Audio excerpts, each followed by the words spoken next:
آج ہم ایک ایسی بیماری کا ذکر کرتے ہیں جس میں ایک انسان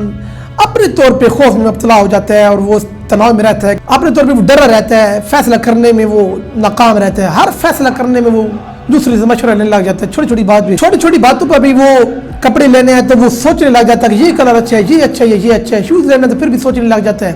کوئی چیز خریدنی ہے تو سوچتا ہے کہ لوں کہ نہ لوں یا رہنے دوں، کبھی کبھی وہ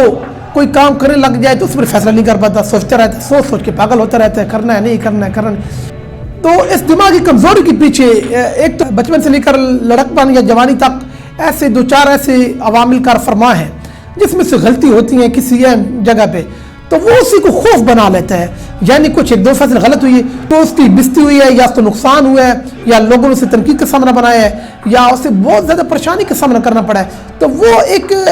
تقدیری امور کے فیصلے بھی ہو سکتے ہیں لیکن اسے غلطی بنا لیتا ہے اور اس کے بھی کڑتے رہتا ہے اور اس سے غلطی کی وجہ سے ہر فیصلے میں ڈیلے کرتا ہے۔ بنیادی بات سمجھنی چاہیے کہ ایک غلطی کے بعد دوسری غلطی ہو جانا دراصل یہ بیماری نہیں ہے، غلطی کا مطلب ہے کہ آپ اور اچھے کاریگر بن کے سامنے آئیں گے، پھر غلطیاں کی اور اچھے معیار بنیں گے، اتنی آپ غلطی کرتے ہیں اتنی بہترین شکاری بنتے ہیں لیکن افسوس کہ آپ ان غلطیوں کے بجائے خود کو ناکام کر دیتے ہیں، کمزور کر دیتے ہیں اور خاموش ہو جاتے ہیں، پھر اندر ہی اندر آپ کڑتے رہتے ہیں جس کی وجہ سے نقصان یہ ہوتا ہے کہ دماغی طور پر آپ کمزور ہوتے چلے جاتے ہیں اور پھر یہی وجہ ہے کہ آپ کسی بھی چیز میں فیصلہ کرنے میں خود مختار نہیں رہتے، آپ کو ڈر لگا رہتا ہے، آپ کسی چیز کو چننے میں ڈر جاتے ہیں، کوئی چیز خریدنے میں ڈر جاتے ہیں تو یہ یاد رکھیں کوئی بیماری نہیں ہے بلکہ آپ کو سکھانے کے لیے کچھ غلطیاں آپ سے کروائی گئی ہیں، چاہے وہ کسی طریقے سے کرائی گئی ہیں، چاہے وہ آپ کو فرشتوں سے کروائی گئی ہیں، تقدیر جیسے کہ آپ ایک جنت سے آئے ہوئے لوگ ہیں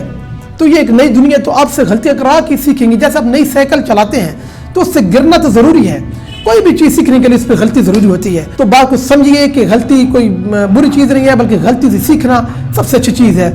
پہلوان وہ ہے جو کسی غلطی کو سمجھ کر اور ہمت سے کھڑا ہو جائے اور آگے غلطی نہ کرے، اگر ہو جائے تو پھر اس غلطی کو نہ کرے اور زیادہ اسٹرانگ ہو کے سامنے آئے، تو اس طریقے سے آپ اپنی دماغی صورتحال کو ٹھیک کر سکتے ہیں اور آپ ایک اچھا فیصلہ کر سکتے ہیں جس کے لیے آپ کو کسی اور کی مدد کی ضرورت نہیں ہے، لیکن آپ اس میں کسی سے مشورہ کرتے ہیں تو مشورہ سنت ہے، مشورہ کرنا سنت ہے لیکن فیصلے کا بنیادی حق اور اختیار آپ کے پاس ہوتا ہے اور بہت سے لوگ حاسدین میں ہوتے ہیں، دشمن ہوتے ہیں، منافق ہوتے ہیں، لہٰذا کبھی کبھی فیصلہ آپ کو ان لوگوں کے کہنے پہ جو آپ کرتے ہیں وہ انتہائی غلط ہوتا ہے، لہٰذا سب سے پہلے آپ نے اپنی پاور دیکھنی ہے، اپنا فائدہ دیکھنا ہے، لوگوں کا فائدہ دیکھنا ہے، اس میں دیکھنا ہے کہ کوئی برائی نہیں ہے، اس میں کوئی اتنا نقصان نہیں ہے تو آپ نے یہ فیصلہ تب جو ہے کر دینا ہے اور اس پہ بسم اللہ پڑھ کے کرنا ہے اور اللہ کی مدد لے لینی ہے جس سے یہ فیصلہ اچھا ہوگا انشاءاللہ اور آپ کی یہ بیماری جاتی